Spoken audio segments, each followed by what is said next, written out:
दोस्तों, पेश है आपके सामने मामा भांजा और ईमानदार चोर। ये डायमंड की बहुत ही पुरानी कॉमिक्स है।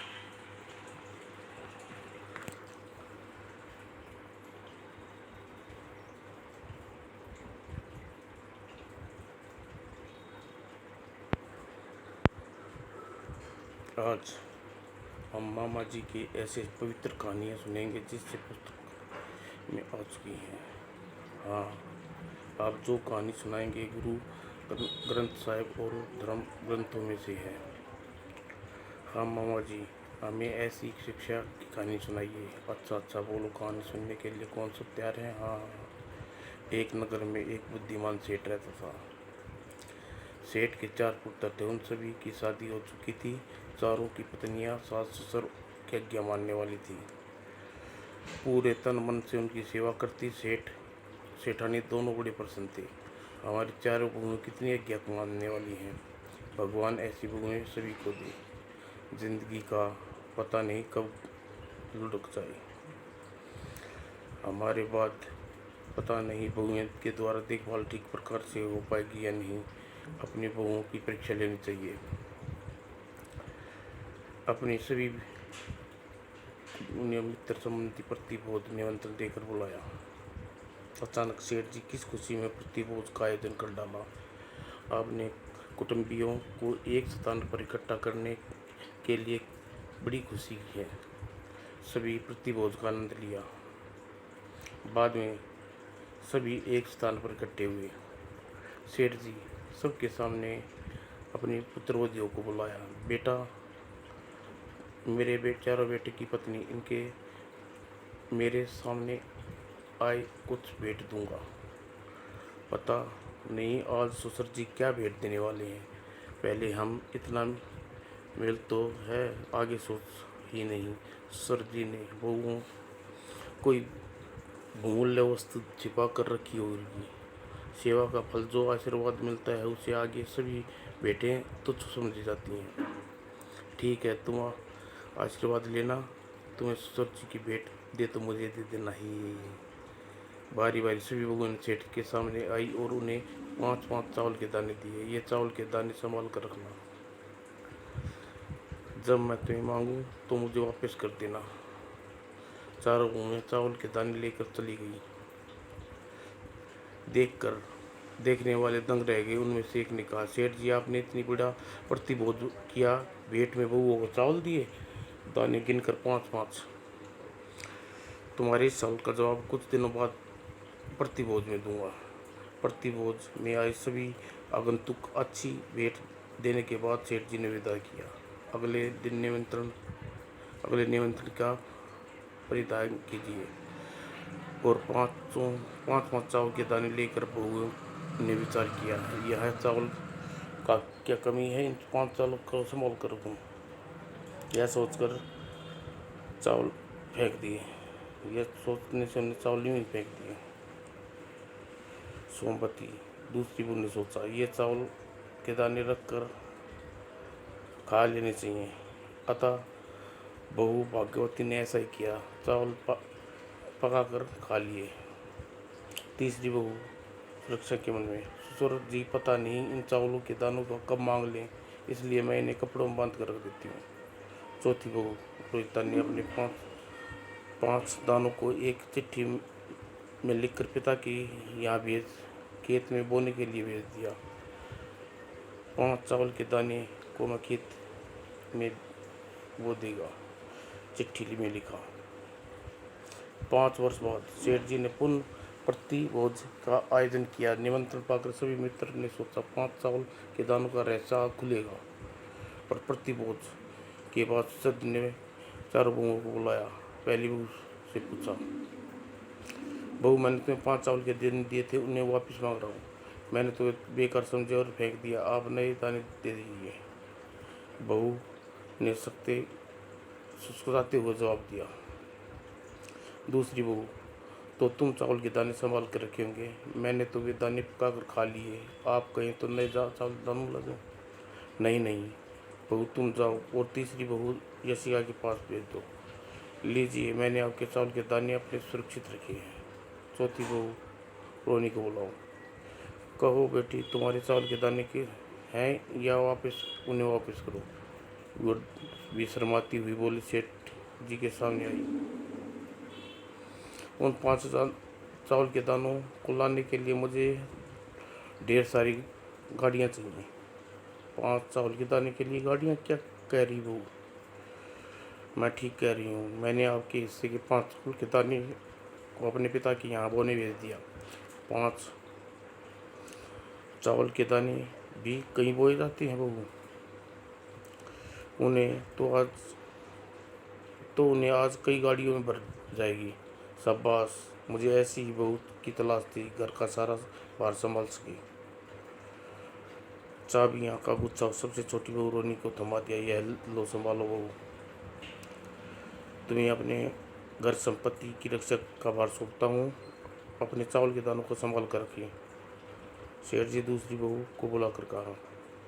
मेरी तीसरी बहू जितने चावल के दाने पा कर रखा था, आज उसके ऊपर रसोई घर का भार है। मेरी 4 बहू अपनी अपनी योग्यता से वे सुंदर बनाएंगी। सेठ जी अपनी चौथी बहू, जिसके चावल के दाने फेंक दिए थे, उसे घर की सफाई का कार्य सौंप दिया। सभी सेठ की सूझी प्रशंसा करते हुए विदा हो गई। सचमुच सेठ जी ने अपने 5 चावल के दाने से बहुओं को योग्यता का पता आसानी से कर लिया। हर व्यक्ति को अपनी बुद्धि और योग्यता का अनुसार कार्य सौंपना चाहिए। सुना भांजे, जिस अकल वैसा ही काम सौंपना चाहिए। ठीक कहा मामा जी, हम सब अपने आप को इसी लायक बनाएंगे और सभी हम अच्छा काम करेंगे, निकल तैयार रहेंगे। अब सुनो एक और मज़ेदार शिक्षाप्रद कहानी। हाँ मामा जी, ऐसी कहानी मज़ेदार कहानी है। ईमानदार चोर। कहाँ? क्या कहा? हाँ, सच बोलने वाला यह चोर राजा सबसे प्रिय खजांची बन गया। चोर और खजांची भला? सुनो इस तरह। एक बार जैन महावीर स्वामी गृह नगर में अपना आदेश दे रहे थे। महावीर स्वामी अपने उपदेश में सभी बड़े ध्यान से सुन रहे थे। सुनने वालों में एक चोर भी था। आज मैंने महावीर स्वामी को मधुर वाणी में पहली बार सुना। सबसे बड़ा आनंद आ गया। उपदेश समाप्त होने पर वह चोर वहीं बैठा रहा और अकेला देखकर संत ने पूछा, क्यों भाई, तुम अभी तक यहीं बैठे हो? हाँ, मैं एक चोर हूँ।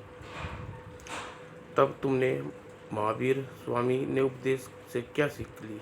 यही तो सोच रहा हूँ। सोचना क्या है? तुम चोरी करना छोड़ दो। चोरी करना कैसे छोड़ सकता हूँ? यह तो मेरा धंधा है। अच्छा, चोरी नहीं छोड़ सकते तो कोई और चीज़ छोड़ दो। हाँ, मैं कोई और चीज़ छोड़ सकता हूँ। तुम झूठ बोलना छोड़कर सच बोलना शुरू कर दो। हाँ, यह मैं कर सकता हूँ।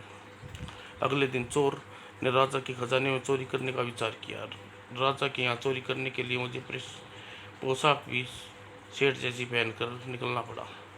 राजा और मंत्री जी भेष बदले उधर निकले और सेठ ने पोशाक में चोर को देखा। क्यों भाई, तुम कौन हो? मैं एक चोर हूँ। यह सुनकर राजा के मंत्री दोनों मुस्कुरा दिए। यह कोई भला आदमी लगता है। हाँ, यदि चोर होता तो इतनी हिम्मत कहाँ न होती। चोर ने पहरेदार ने टोका, कौन हो? मैं एक चोर हूँ। राज्य की अधिकारी होगा जो भेष बदल कर निकला है। चोर भीतर जाने के लिए दरवाजा खोला। चोर ने अपनी नकली चाबियों से खजाना खोल दिया। मगर मैं इतने खजाने को क्या करूँगा? मैं तो जेवरों के 2 डब्बे ही काफ़ी हैं। खजाना खुलते ही चोर मुस्कुराया, वो चक्का रह गया। बाप रे! चोर के जेवरातों के 2 डब्बे उठाए और फिर खजाने का ताला बंद करके चल दिया। लौटते समय उसी राजा से मंत्री से भेंट हो गई। तुम कौन हो भाई? मैंने तुम्हें पहले भी कह दिया था मैं चोर हूँ। कहाँ गए थे? राजा का खजाना चोरी करने। वहाँ से तुम क्या चुरा लाए? जवाहरात के ये 2 डब्बे। क्या मजाक कर रहा है? ठाकर लगाते हुए ये दोनों आगे बढ़े। सुबेरा होते ही अल्लाह हो गया। राजा के खजाने में चोरी हो गई। क्या कहते हो? तुरंत मंत्री को बुलाया। जहाँ पना रात को जो हमें मिला था वही उसने ही की है, मगर वह तो चोर सच बोलने वाला था। सच बोलने वाला पर वह तो बच निकला। हमें उसे चोर की तलाश करनी चाहिए। सोचकर बोल सच बोलने वाला चोर अपनी गुनाह को सुनकर सभी दरबार में हाजिर हो जाएगा। ठीक है, मगर मैं मुनादी करवा दूँ। राजा ने सच बोलने वाले चोर की तलाश में रात को राजा के खजाने में चोरी की है। मैं ही आपके खजाने का चोर हूँ। मुनादी सुनकर आ गया हूँ। यह तो मुझे दरबार में हाजिर होना चाहिए। हाँ, सच बोलने वाले चोर यही है। क्यों मंत्री, यह वही चोर है ना जिसने सच बोला था? राजा और मंत्री देखकर पहचान लिया, मगर एक बात समझ में नहीं आई। चोर हमें 2 जवाहरात के डब्बे दिखाए, जबकि चोरी 4 डब्बे हुए थे। यह बात गलत है। मैंने सिर्फ 2 ही डब्बे चुराए हैं, तो फिर 2 डब्बे कहाँ गए? आखिर 2 डब्बे किसके पास है? चोर ने झूठ नहीं बोल रहा। 2 डब्बे तुरंत जांच पड़ताल की, पता चला कि 2 डब्बे खजांची ने चुरा लिया। मेरे से भूल हो गई अंधाता। चोरी तुमने की और सजा भी तुम्हें जरूर मिलेगी। राजा ने अपना फैसला दिया। सच बोलने वाले चोर को खजांची का पद दिया जाता है और खजांची को चोर की जगह चोरी की अपराध में 3 साल की सजा दी जाती है। मेरे बच्चों का ख्याल रखिएगा अपना। राजा सभी दरबारी उठ खड़े हुए। चोर को दरवाजे में खजांची बना दिया गया और खजांची हवालात में बंद। चोर को सच बोलने का फल मिला। उसके परिवार अब सभी लोग सुखी थी। अपनी पत्नी को एक दिन उसने कहा, यदि सच बोलने की आदत पहले हो जाती तो हमारी खुशियाँ कब तक वापिस आ जाती। सुनो बच्चों, सच बोलने वाले हमेशा जीत होती है। एक न एक दिन सच बोलने वाला को पुरस्कार जरूर मिलता है। तभी तो कहा है, सच के बराबर तप नहीं, तप के बराबर पाप। जाके मन में साथ है, ताकि हृदय मन में आप। आज से हम सच बोलेंगे, प्रतिज्ञा करते हैं। एक कहानी और सुनाओ मामा जी। एक बार सिख धर्म के प्रवक्ता गुरु नानक जी घूमते घूमते गांव पहुंचे। गांव में 2 व्यक्ति अपने अपने घर के चलने की तैयारी करने लगे। आप मेरे यहाँ चल के भोजन कीजिए, मेरे यहाँ चल कर भोजन करिए तो बड़ी कृपा होगी। ठीक है, मैं तुम दोनों के घर भोजन करेंगे, मगर एक शर्त है। कैसी शर्त गुरुदेव? रोटी मेहनत और ईमानदारी की होनी चाहिए। मैं हमेशा ईमानदारी और मेहनत की रोटी खाता हूँ। इसका पता तो रोटी का स्वाद से चलेगा। दोनों न्यायी व्यक्तियों ने एक से बढ़कर एक गांव के जमींदार थे। असल में मेहनत की रोटी तो मेरे पास है। मेरे खेतों में मजदूर मेहनत करते हैं, इसलिए रोटी मेहनत की है। आज हमारे यहाँ गुरु नानक भोजन पर आ रहे हैं, अच्छे से तैयार करना।